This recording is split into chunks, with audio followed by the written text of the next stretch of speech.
All right. Welcome back to another episode of Two Plain Sports. Today, we're going to do a season recap to talk about where the Sooners were and what we all expected before the season started and where it all ended up and to how we got to where we are today. Before we get started, thank you all for everything you guys done for us. This channel is growing a lot faster than any of us expected. I know I've said it every single video, but we appreciate every single one of you that has subscribed so far and liked the videos.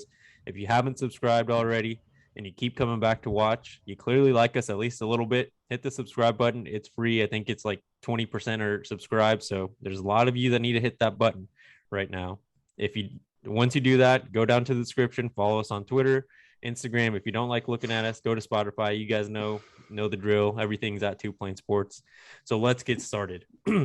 Before the season started, in all of our videos, we would talk about what the expectations were for this team. We were really excited about the offense with Spencer Rattler being the second year. The defense seemed to be Heisman improving. candidate, Heisman favorite entering the Yep. season. Heisman front runner. The defense was seemed to be improving at the end of last year. And I think all of us predicted at least contending in the national championship. So let's just kick it off there. The season started very iffy against Tulane. What do you guys recall from how the season started? Who wants to go first? You want me to start? Yeah, go ahead. That's fine. That's fine. The only thing I like my biggest takeaway from the Tulane game, I remember the first quarter being real shaky. I want to say Tulane. Actually, I know Spencer Rattler threw a horrible interception. I want to say his first pass of the game, threw into like double, triple coverage, easily intercepted. Tulane ended up coming marched on the field, took a 7-0 lead. I want to say they scored again on their second drive to make it 14-0. And then, we kind of locked in for a bit, closed the gap a little bit. And then I remember we had a hell of a second quarter where I think that was the team we thought we were going to see all season, that second quarter of the Tulane game. I want to say we outscored Tulane in the second quarter, 23-0, took like a 30-14 lead. This is all just off the top of the noggin, so I don't really remember the halftime score. 37-14 at the 37-14. Okay, I said 34. But it was a 23-0 second quarter, if I have it correct. You go into halftime 37-14 after the shaky start. I think everything is good. This is the team we thought we were going to get. And then the second half happens, in which we kind of just choked it away. We were up pretty big in the third quarter, that same 24-point mark, something along those lines. Tulane battles all the way back. And that kid playing for Tulane, we were hitting him all day, kept coming. Tulane came within an onside kick away for potentially tying the game and sending overtime. Obviously, Oklahoma escaped or 1-0, but not a great start to the season that we expected outside of that second quarter. The second quarter, I think, is the only quarter that we really played well in that game.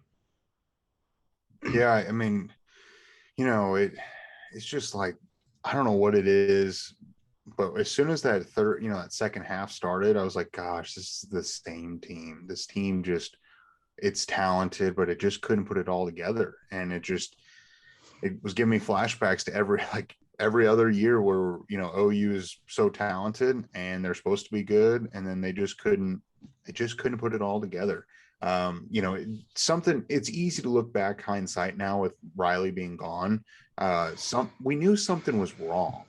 The first 4 or 5 games, I guess probably the first 4, they just weren't playing that well outside of the the 76-0 cupcake game. Western Carolina. Yeah, Western Put some Carolina. respect in the Catamounts name. Yes. The cat. Yeah, I think it was the Catamounts. But outside of that game, which that's just like backyard football, they just couldn't put it all together, and something was not right. And it just, I don't know, the expectations were so high. It just wasn't coming together, and we were picked by multiple outlets to win the title. It wasn't just us 3 on this show talking about it. Like, I remember watching the very first College Game Day or whatever. I want to say there were 2 on there that picked OU. It's like OU Georgia in the title game or something like that. Like the expectations were super high, and for whatever reason they couldn't put it together, or who knows. Yeah. So, I mean, that Tulane, they kind of escaped. And to be honest with you, I was like, well, Tulane, I believe last year, well, the 2020 season and during the COVID season, they actually made a bowl game. I believe they were actually halfway decent in 2020. I know they weren't great this past season in 2021. It's like, well, they're probably going to be a halfway decent team. They might be a bowl team, whatever. Play Western Carolina, obviously run them out of the arena, and it's no big deal. And then you go into the third game against Nebraska, and could not hardly score. And the defense played well. That's what I'm about to say. Yeah, the defense played really well. It's another game where we just couldn't seem to put everything together. The defense was balling, and that's the same thing with the next game against West Virginia too. But going back, we're on Nebraska right now. I want to say, Jose, do you have your phone in here? Are you fact search? Yep, I've got you guys. What was the score when DJ Graham made that interception? I want to say we were up 21 or 17 or something late in the game. Let me double check that in for the us Nebraska here. Game. Yeah. We were up 23-9. 23. Okay, 14 points. But there was 6 minutes left in the fourth quarter when he made that interception. In the fourth quarter? No. Hold on. Yeah, that looks about right. Yeah. Sorry, there's just not a timestamp on there. But yeah, looks about memory right. for days.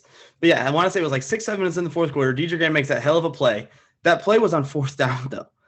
So as remarkable and crazy as that interception was, it put the Sooners in a bad spot because then I think we had a holding penalty or something that set us up even deeper in our own territory. Went 3 and out, punted short field. Nebraska scores, makes it 23-16. Then we obviously ended up punting the ball back to them. And it was kind of garbage time, but they had like 30 seconds, had to march the whole field. But they were a touchdown away again. And granted, the odds were stacked against them because they had to go the length of the field with, 30 or a minute or something left, no timeouts. And I want to say Benito or Isaiah Thomas got a sack, and that kind of sealed it. But another game, where we kind of when it's 23-9 with 6-7 minutes in the fourth quarter, I wish DJ Graham didn't make the interception because then that game's not as close as it is. I truly believe that. But we got the win. DJ Graham got the hell of a highlight play. Got the hoodie. Good times. Well, the first 3 out of 4 games, the story was that OU couldn't put the teams away because you think of Tulane, Nebraska, and then Kansas State. West Virginia's game 4. Oh, yes. Yeah, West Virginia. And and Kansas State. So 4 out of 5, sorry. Couldn't put the teams away, kept them around, and they kept getting closer and closer. And it was just a matter of time before it bit them and, caught up to them. And it finally did, eventually, but they just couldn't put anyone away. And I don't understand. They didn't have that killer instinct. And I don't think that's a player issue. I think it was a coaching issue overall. I'd agree. There's a mindset. Yeah, there's definitely a constant in how the Sooners started the season. It was always back and forth. The defense would play really well, and the offense just could never score, and then or vice versa. And I think you guys are right. And we might have mentioned it a couple of times. It didn't seem like it was an effort thing on one part, and yeah, the players could have probably changed that. But then on the other hand, there seemed to be just some very bad play calling on both sides of the ball because we would always see on 3rd and long, for some reason, we were letting Mike Stoops call the defense again, and they were like 10 yards off. The corners were 10 yards off. Death, taxes, and Sooners giving up 3rd and forever. It's inevitable. That was all consistent every single time we'd take a lead or the defense was playing well and we couldn't score. And it was frustrating to watch, but what we would always come back and say at that point in the season was we're still undefeated. Mm-hmm. And then going into the West Virginia game, the biggest story out of that game was Rattler Caleb, the crowd chanting, "We want Caleb." And I think that's really not maybe the most pivotal point of the season, but it's definitely a big benchmark to how this team, maybe the confidence and where it shifted, because we saw, I don't think Spencer his confidence was definitely shot a little bit. There's no way it wasn't. But we also saw that once Caleb did get to come in during the Texas game, there's definitely a notable difference in how the team responded and how the offense played overall, because it was almost a night and day when we watched the offense when it was Spencer Rattler and when it was Caleb. And then once we get a little further into the year, we can talk about it again when Spencer came back against Tech, but it was definitely Go Go ahead. I feel like that West Virginia game is kind of where we as we were talking about, we had 3 weeks of really just inconsistent football outside of the Western Carolina game. Obviously, you struggle with Tulane, Western Carolina, you blow them out, and then same thing with Nebraska, you let them hang around. And by the time the West Virginia game rolls around, we only scored 16 points in that game total. And I remember we were sitting there talking about it, and like the defense gives up 13 points against West Virginia, and we're like, man, like, why are we not beating them by 70? Like, it feels like that's a game in a normal year where our offense is clicking like it normally is. And if the defense holds with 13, like you're expecting a 45-13, 52-13, something ugly. And unfortunately, the offense couldn't get going. And as you mentioned, that is the very first time in the season where, that we want Caleb Chance started, rolling in. And there's no doubt that it probably messed with Spencer. And that was the beginning of it. What do you think, Bro?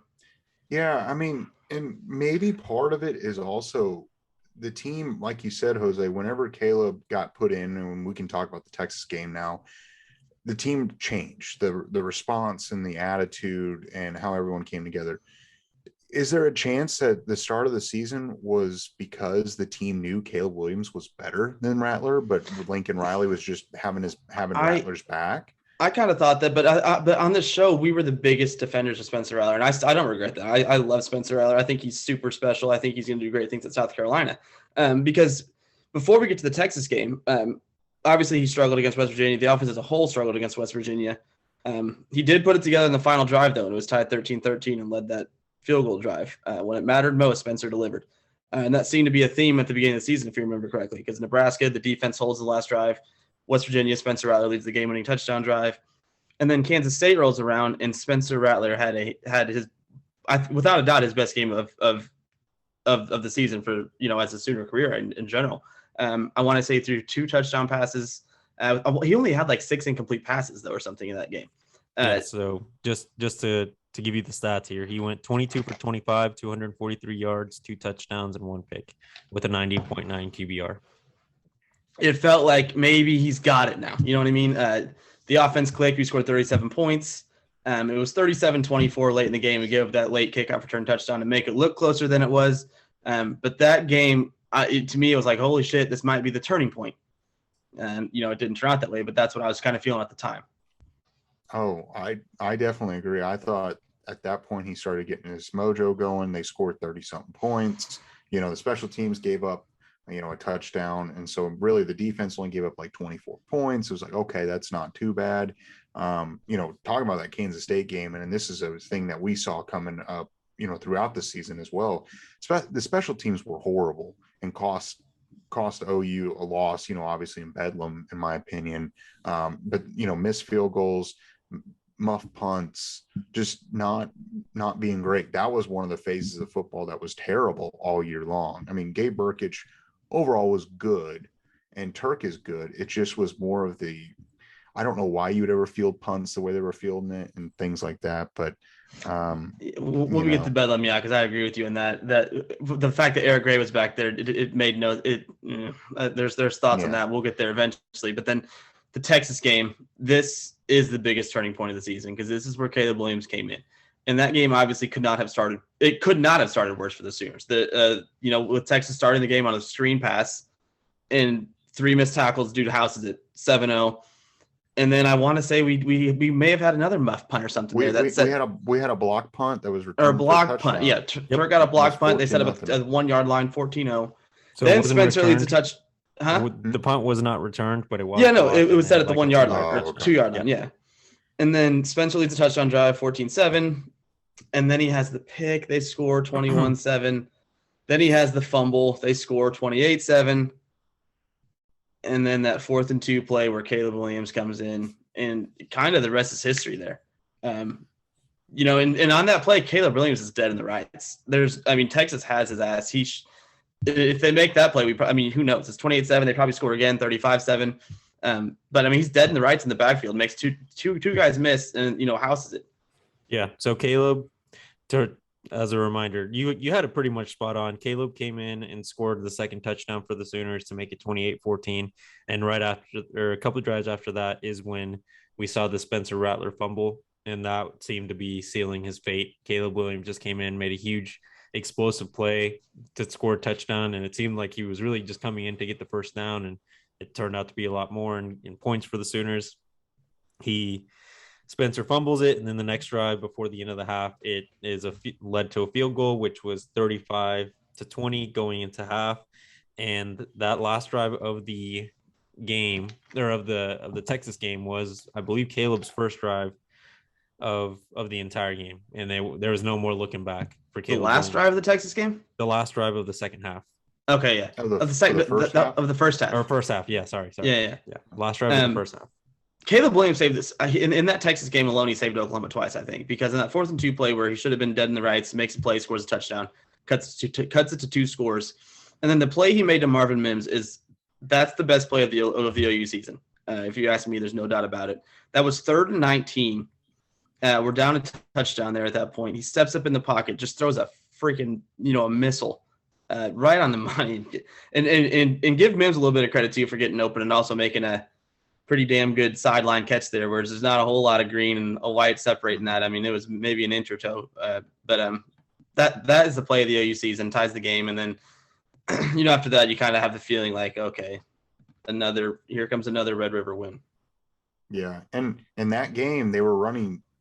We can't forget Kennedy Brooks ran for a lot of yards. I forget how many he had. Did he have 200? Yeah, 217 yards and 2 touchdowns, and because the bulk of those came on that fake play where we had that the direct snap faking it to Caleb.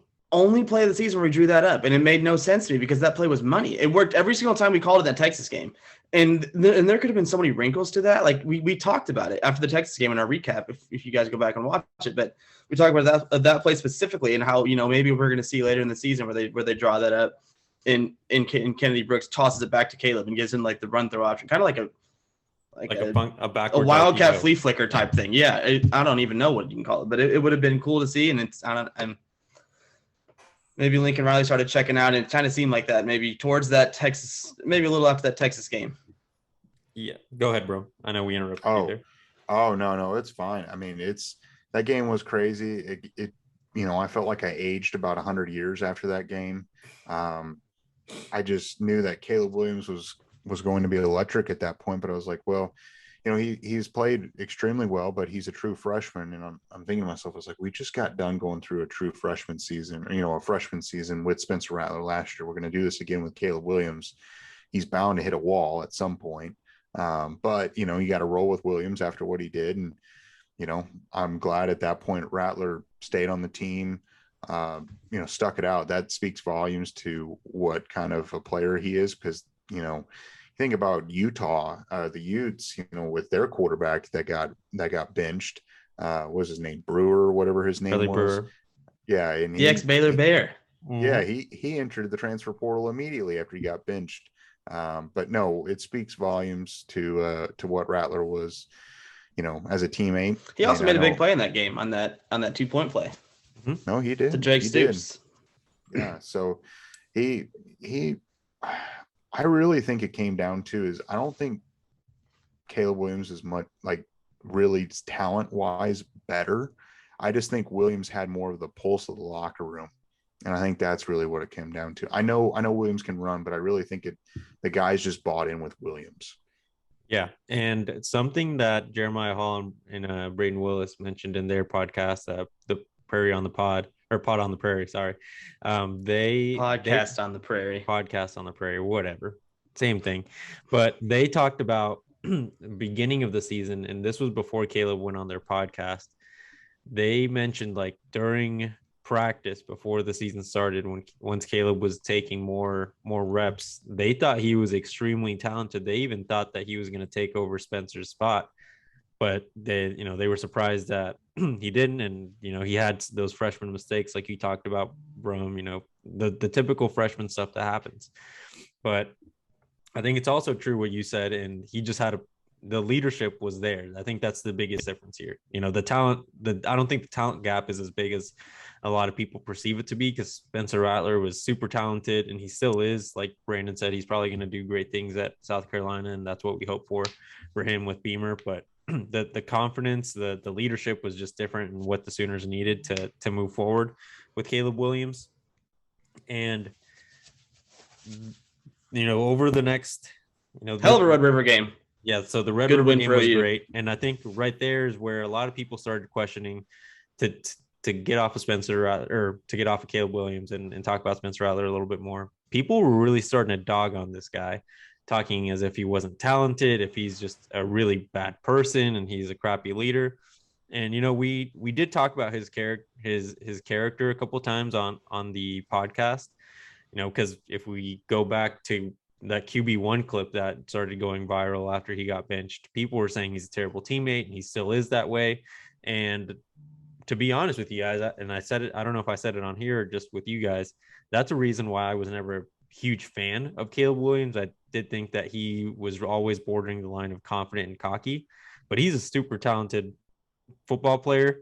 And I think him sticking around, like you said, Brum, spoke volumes to the maturity that happened in his first years at OU and why he was given an opportunity at other schools. Because if a guy like Charlie Brewer, he, like you said, leaves immediately. Other coaches are probably thinking, what's stopping him from leaving? Kind of like a Tate Martell situation. What's stopping you from leaving again if you don't get what you want? And it just the whole situation had to be just so tough. I mean, the kid had a hell of a year before. 28 touchdowns, like 7 picks, leads OU to the Big 12 championship. We win it against Baylor. Everything, or Iowa State, my bad. Everything's looking good. He comes into the season as a Heisman favorite. He's supposed to light everything on fire. OU's supposed to win a national championship, all this and that. The year doesn't turn out the way he is. He gets benched. Fans are booing him, this, that, and the other. And, yeah, I mean, the fact that he stuck that out, I don't think a lot of kids would do that. I think he put to bed all of the potential bad teammate talk just by doing that. Definitely. Yeah. And so the next game, TCU at Oklahoma. And the offense was still rolling here. It was a 52-31 game. I think this is a game where we started questioning the defense because they started getting all their injuries. It's kind of depleted. This is still before Key Lawrence was really put in that corner spot as his primary position for the year. The TCU looked like they were really able to run on us. I think this is when we really started. They had that one receiver who probably had 250 yards by himself and 3 touchdowns. Yeah, so their receiver had 185 and their quarterbacks ran for 45 yards as well. So it's when we started seeing the gap where we just are terrible against the option and our receivers were too short and weren't able to keep up with those big boys. Then the wall that we've been talking about where Caleb might hit it against Kansas, probably where the nation started questioning how good is this Oklahoma team really, and what's going on in Norman. What do you think about that point in the season, bro? Yeah, no, I mean, that was really at that point where I think it kind of hit me that there's something wrong with this team as far as a motivation or a focus. Extremely talented, but, it's Kansas at the end of the day. Shouldn't have been that close, but, Came down to Caleb Williams making a hero, like a freaking hero play where he took the ball from Kenny Brooks and gets the first down to seal it. Otherwise, we might lose that game. But luckily we didn't. We survived. Texas Tech game was fun. That's the next game after Kansas. That's where Caleb Williams looked like like the best quarterback we've seen in a long time at OU. It feels like the whole game he couldn't miss. We didn't run the ball very much, but we didn't have to because, again, Caleb Williams couldn't miss in that game. He had 6 touchdown passes, 5 touchdowns, something like that. He had, let me check real quick. He had 6 touchdown passes, 0 interceptions. Yeah. And, that's when he started cooking. That's when Heisman talk was starting to happen for Caleb Williams because we got to see Spencer Rattler through a garbage time late touchdown in that game. Cool to see. Yep. There's no real quarterback that was making themselves stand out outside of Caleb Williams at that point in the season.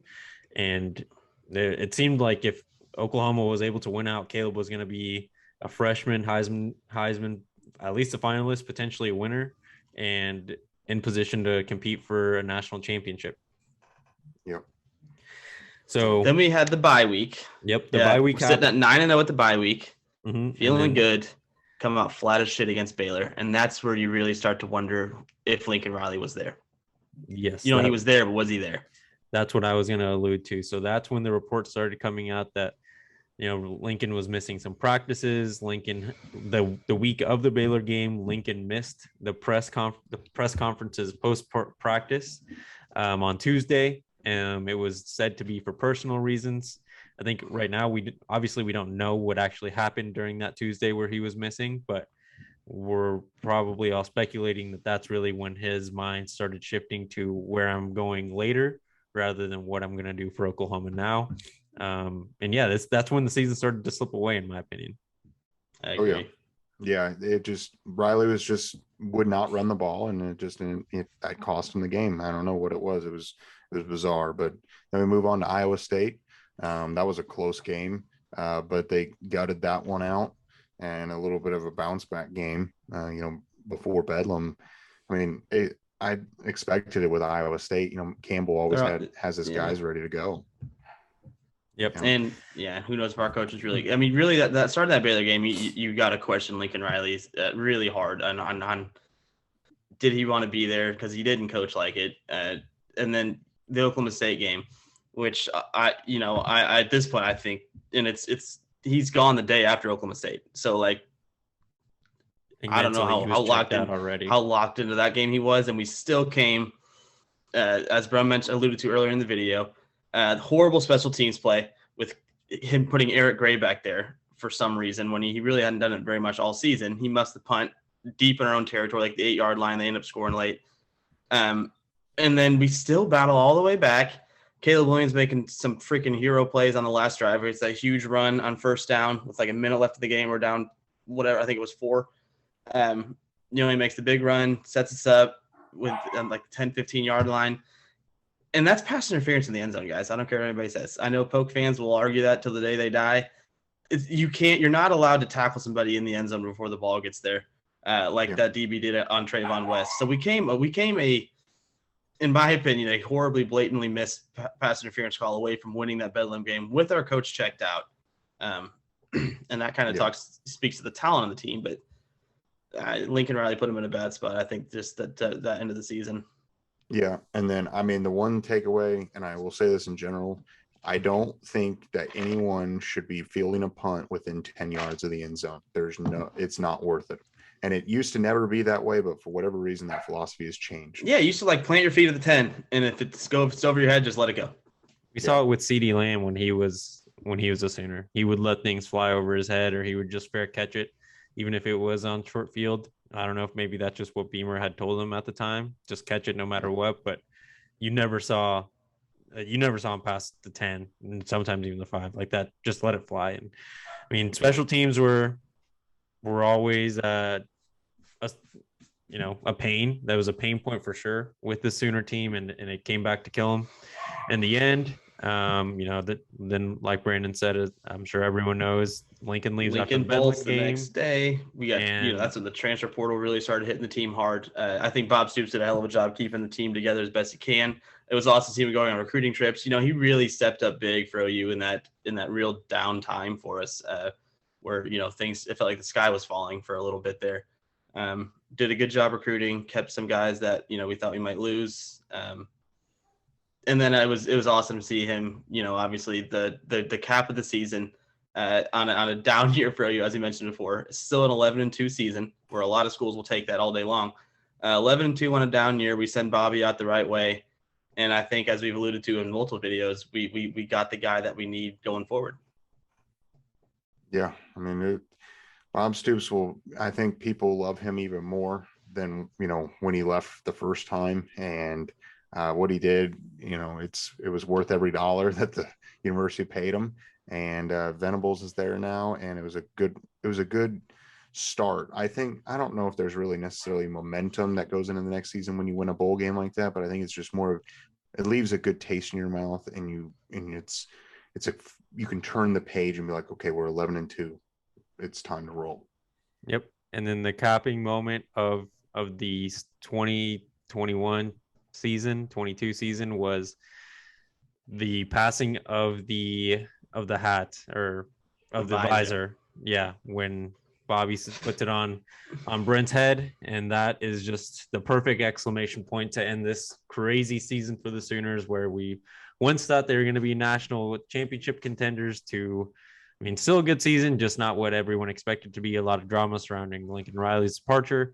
And that 1 week that everyone was just acting like the sky was falling before Brent Venables' hire was definitely an eventful week. But like you guys have said, I think at the end of the day, with Lincoln gone, yeah, it's, you know, how he did it. It was frustrating. The fact that all that stuff happened stunk, but you know, we're in a good position. Defense against should be a lot better moving forward. The offense really shouldn't miss a step with Lebby at the helm. So Sooners are going to be looking good moving forward. Do you guys have any final thoughts before we wrap it up? Brandon, you want to do your end of video? Good, high hopes for next season. Let's shut the door on the Lincoln Riley era forever. So end the video. We'll do Brent Venables. Just talk about just say Brent Venables. Say you know, what you expect out of next year under Brent Venables for year one. Anything Brent Venables related. It's his team now. We're all excited about it. You want to say anything before we finish, bro? I was just going to say, if you would have told me that at the start of the season that somehow Bob Stoops was going to be coaching us in the Alamo Bowl, I would have told you you're crazy. So yep, a lot of things happened this year, but we're in great position, like we've been saying. Make sure you go down in the comment section. Let us know what you think about Venables. How excited are you? What do you expect out of the team moving forward? Make sure you're also liking. Hit subscribe if you made it this far. Thank you all if you did get this far. Hopefully you guys are all just as excited for next season as we are, and tell us what you thought about. Give us your own little recap of the season in the comment section if you want. Make sure to go follow us on social media, Twitter, Instagram at 2Plain Sports. Links are in the description, as well as Spotify. Check us out. Follow us on there so you can download the episodes if you can't catch the YouTube video. Thank you all for watching. We appreciate it. We'll see you next time.